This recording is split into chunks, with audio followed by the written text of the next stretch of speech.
A gentle shift after 70. There comes a time in life, often quiet, often unnoticed, when the roles we've known begin to change. After years of guiding, supporting, and giving to your children, retirement can feel like a natural pause. But for many, it becomes a season of emotional entanglement, where love turns into overextension, and giving becomes a habit that quietly drains you. Why is this important? Because the boundary between support and overgiving is thin, especially as we age. In the name of care, you may give away parts of your freedom, your home, your peace of mind, even your identity, without realizing the long-term cost. Buddhist wisdom reminds us, too much attachment, even to what we love most, can lead to suffering. When we do not recognize this shift, we risk turning our golden years into a silent struggle to maintain balance. What follows, then, is not a rejection of love, but a return to wise love. A love with space. A love that doesn't bind. A love that teaches by standing still, not stepping in. So, how do you protect your inner calm while remaining a source of strength for your children? You begin with awareness. You begin by choosing what not to give. You begin by learning where to let go gently. Let's walk through 8 quiet but essential things you should avoid giving your children after retirement. Each one is a small act of self-preservation and a gift of true independence to those you love. 1. The quiet cost of unquestioned approval. As we grow older, the way we support our children needs to evolve. What once was helpful can, with time, become a quiet barrier to their growth. Unquestioned approval, saying yes to everything they do, offering praise without pause, may seem like kindness, but in truth, it can slowly take away the space they need to grow on their own. When approval is automatic, it loses its meaning. It becomes background noise. Your child may stop reflecting on their choices because they've come to expect your agreement. This kind of comfort, though well-intended, removes the natural resistance that helps a person mature. Without it, decisions become unchecked, reflection fades, and slowly, so does accountability. You are not withholding love by choosing not to approve everything. Love can be constant, but approval should be conscious. When you pause, when you consider before agreeing, your approval gains value. It becomes a quiet mirror, one that reflects what's true, not just what's comfortable. This teaches more than praise ever could. If you're always agreeable, you may also begin to lose touch with your own values.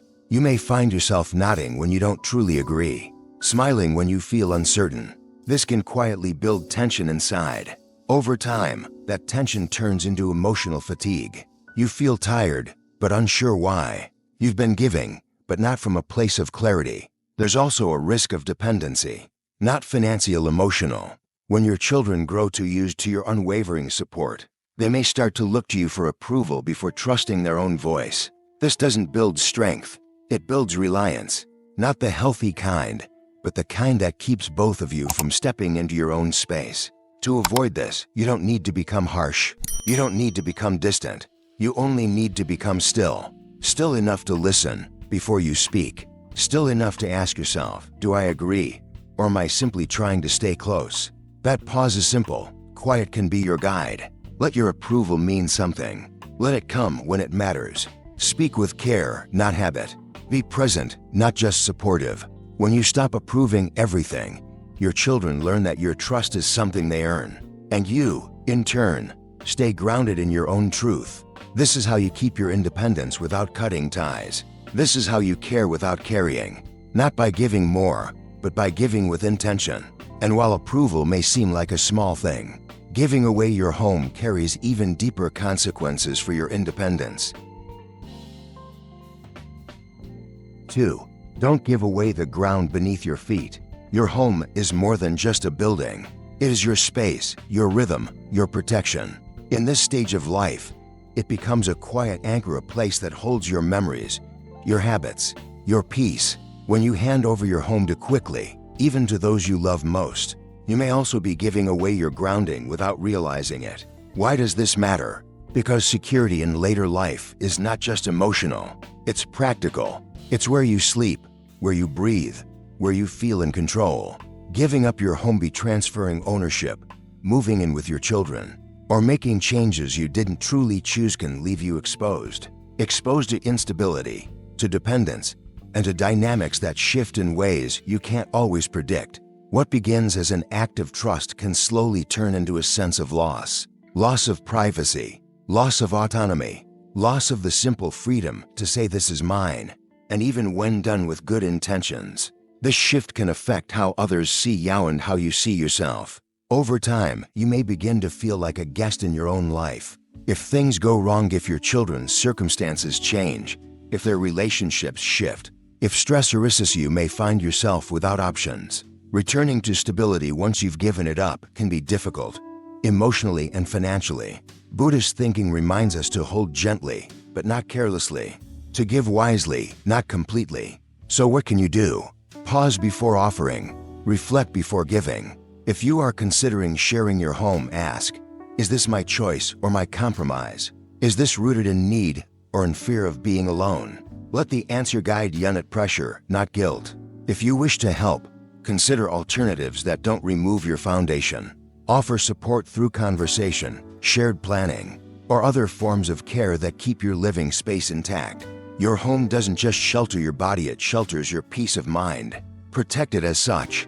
It's not selfish to want your own key, your own space, your own way of living. It's honest, and it allows you to keep showing up for your family from a place of strength, not sacrifice. You don't need to give up your ground to show love.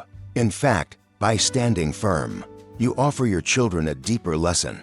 That stability is built by honoring what grounds you first. But security isn't just about where you live, it's also about knowing when to step back and let others solve their own challenges. 3. Solving everything for them takes away what they need most. It's natural to want to protect your children from hardship. You've done it their whole lives, fixing what's broken, smoothing what's rough, answering before they even ask. But at this point in life, continuing to step into quickly may do more harm than good, both for them and for you. Why is this important? Because every problem carries within it a lesson. Every delay, every uncertainty, every mistake is a small teacher. If you solve problems for your children the moment they appear, you may unintentionally block those lessons. They don't learn to sit with discomfort. They don't learn how to face what's unclear. And slowly, they may begin to rely on you not out of need, but out of habit. This kind of dependence is subtle. It doesn't look dramatic. It looks like another phone call, another favor, another question they already know how to answer. You may not notice it at first, but eventually you may feel tired. Not just physically, but emotionally tired of always needing to be on. Tired of solving what's no longer yours to solve. Buddhist teaching encourages patience, presence, and non-attachment. In this case, that means learning to watch without immediately reacting. It means trusting that your children have the ability to struggle and to grow stronger from it. Letting go of urgency doesn't mean letting go of love. It simply means allowing space for them to stand on their own. If your instinct is to jump in, pause instead. Ask yourself, do they truly need help or just support? Can they figure this out if I step back? Most times, the answer will be yes. And in that yes, you protect your peace while gifting them something far greater: confidence. Give support in quieter ways. Listen without fixing. Encourage without directing. Offer a calm presence instead of a quick answer. This shift might feel small at first, but it creates real change. Over time, they begin to trust their own judgment, and you begin to feel lighter. You are not abandoning them by doing less. You are making space for their independence to unfold. That space is not empty, it's filled with faith. Faith in their resilience. Faith in your wisdom. Faith in the natural unfolding of life, where struggle and clarity walk hand in hand. And for you, there is relief in no longer needing to be the solution to everything. There's freedom in sitting back, breathing deeply, and allowing the world to turn without your constant effort.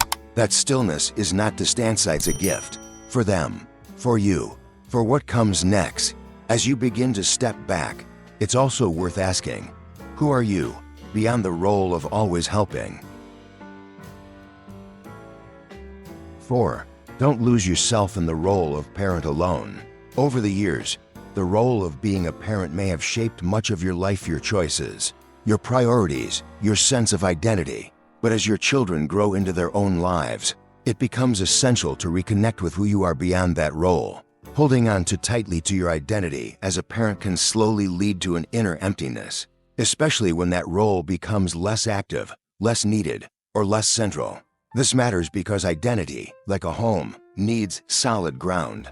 If your entire sense of self is tied to being a mother, father, or caretaker, what happens when that function is no longer constant? You may begin to feel adrift.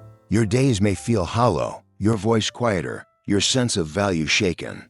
What once brought purpose now brings uncertainty, not because parenting was wrong, but because it was never meant to be your only definition. Buddhist thought encourages us to see the self as something evolving, something fluid. We are not only our roles, we are not only our past. To remain whole, we must gently return to ourselves, our interests, our values, our presence. If you overlook this, you may unconsciously seek to stay involved in your children's lives in ways that are no longer helpful, sometimes even intrusive. Not out of control, but out of fear of becoming invisible, irrelevant, or alone. This can lead to friction. It can blur boundaries, and it can cause both you and your children to feel emotionally entangled in ways that are hard to unwind. To avoid this, begin by asking, who am I when I'm not needed? What brings me peace, joy, or meaning now, independent of anyone else's expectations? These questions aren't always easy, but they are necessary. They open the door to a deeper kind of freedom. Let yourself rediscover your individuality. Spend time on things that reflect your eating, walking, creating, learning, sitting in silence. Even the smallest ritual, done with intention, can bring you back to center. The goal isn't to replace parenting, but to rebalance it within a fuller picture of who you are. This is also a quiet gift to your children. When they see you living with purpose and peace outside of your role as parent, they're encouraged to do the same. They understand that love doesn't depend on involvement. It lives in presence, in mutual respect, in quiet trust. You are still a parent, always will be, but you are also more. Let that more breathe. Let it stretch. Let it become part of your daily life. In doing so, you protect your peace, your dignity, and your right to live fully, not just for others, but for yourself. And when your sense of self is clear, you're in a better place to protect something just as vitally, your financial decisions. 5. Keep control of your financial peace in your hands. Financial independence is one of the last quiet forms of freedom we hold as we age. It's not just about money, it's about the ability to make decisions, to choose how you live, and to protect your dignity. When you hand over control of your finances to your children too early, or without clear boundaries, you may be giving away more than you think. This is important because finances are deeply connected to autonomy. They influence where you live, how you care for your health, and what kind of life you can maintain. Without direct access to your own money, even simple decisions like whether to travel, renovate, or donate account become complicated. You may feel the need to ask, explain, or justify. And slowly, the freedom to decide for yourself begins to slip away. If your children are facing financial stress, or if they're simply not experienced with managing money well, turning over your resources can also lead to unintended misuse. Even with good intentions, they may make choices that don't reflect your values or long-term needs.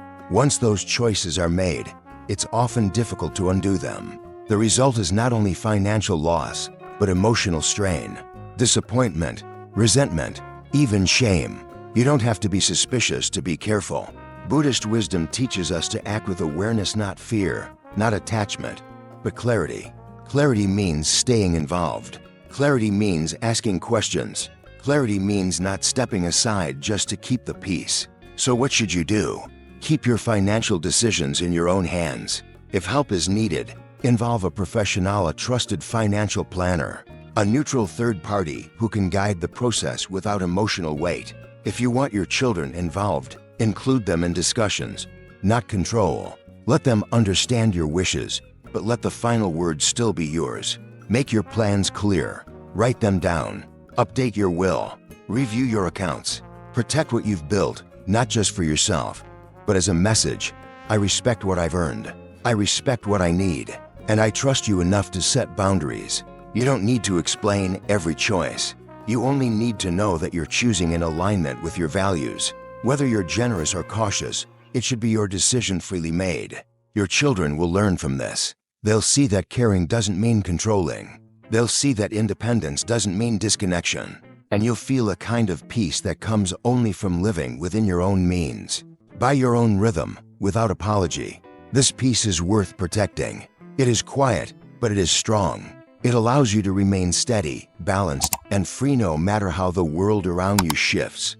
But even well-managed finances can't protect you if your emotional energy is constantly being drained. 6. Protecting your emotional energy is an act of wisdom. As we age, our emotional reserves become more sensitive, not weaker, but more precious. The ability to absorb stress, to respond with calm, to hold space for others, these strengths remain, but they come at a higher cost. That's why guarding your emotional energy is not selfish.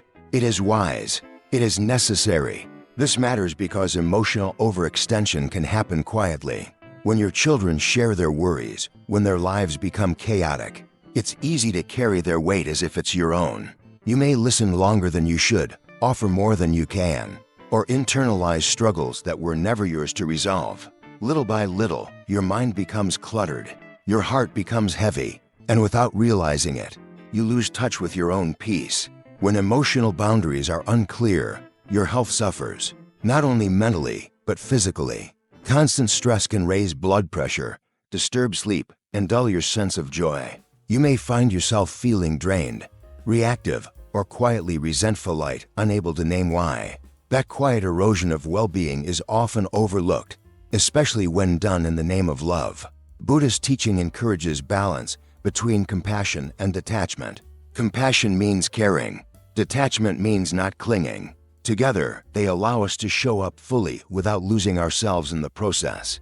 This is the posture to take with emotional energy, open heart, steady mind, grounded spirit. If your children are struggling, be present but not absorbed. Listen, but don't absorb every detail. Support, but don't step in unless asked. Offer love without losing rest. It is okay to say, "I hear you, and I need a little time for myself." It is okay to pause, to protect your quiet. Create rhythms that refill you. Mornings without phone calls, walks without distraction, evenings where you return to stillness. These habits are not indulgent, they are essential. They help you stay centered when life around you feels uncertain. You are not being distant when you create space. You are being clear, and in that clarity, your love becomes deeper, not thinner. You teach your children that emotional health matters, that presence does not require depletion, that support can be strong without being constant. Let your life include rest. Let your day include silence. Let your heart include space for yourself. In doing so, you reclaim something vital, your ability to respond from fullness, not fatigue. And from that place, you remain generous not because you've poured yourself out, but because you've stayed connected to your own peace. A peace that is not loud, but steady. A peace that allows you to be there for others, without disappearing in the process. Sometimes, what weighs us down emotionally is not today's stress, but the stories we keep carrying from the past. 7. Let go of the weight of your past. As we age, our life experiences accumulate like layers, memories, lessons, regrets, and wisdom. These layers are meaningful. They've shaped who you are, but if held too tightly, they can also become heavy, especially when passed on to your children in ways that carry more weight than guidance. This matters because each generation faces a different world. The fears that shaped your past may not apply to your children's lives. The mistakes you made may not be theirs to avoid, and your achievements, while inspiring, may unintentionally set expectations that feel impossible to meet. If you impose your past, your fears, your failures, your ideals too strongly, it can limit their freedom to explore, to make choices, and even to fail on their own terms. Buddhist wisdom teaches us that clinging, even to what is good, causes suffering. Wisdom becomes most powerful when offered gently, not handed down as rules. Your experiences are a resource, not a burden. When shared with openness and humility, they can inspire.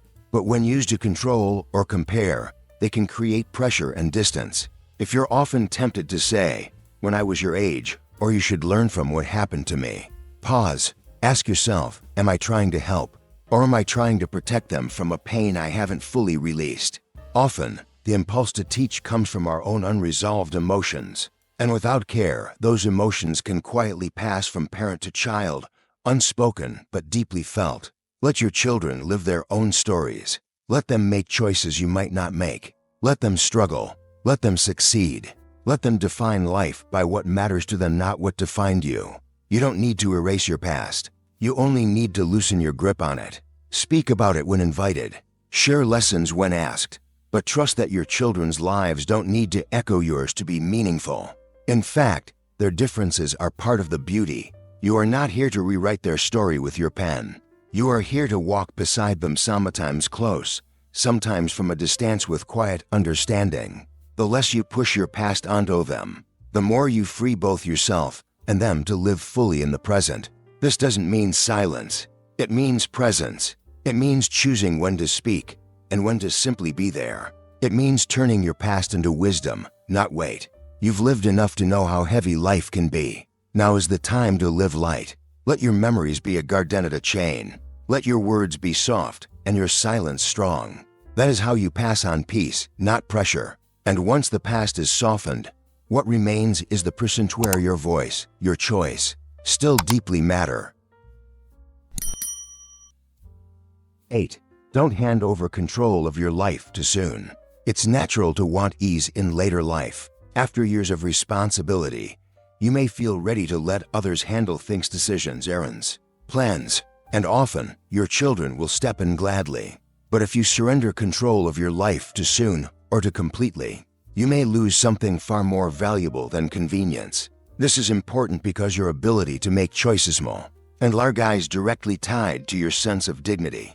When others start deciding for you, even with good intentions, it can shift the balance of your relationships. You may begin to feel more like a passenger than a participant. The rhythm of your life no longer feels like your own, and the quiet erosion of independence can lead to frustration, sadness, or even withdrawal. Many older adults give up decision-making not because they need to, but because they're trying to avoid conflict. It can feel easier to let your children decide, to keep the peace, or perhaps you fear becoming a burden. Convenience should not come at the cost of your selfhood. Your voice still matters, your preferences still matter, and your presence fully engaged still brings value. Buddhist thought teaches that presence begins with awareness, and awareness requires choice. Even small choice: what to eat, when to rest, how to spend a quiet afternoon, help you stay connected to yourself. When you stop choosing, you start drifting. When you stop speaking up, others may forget to ask.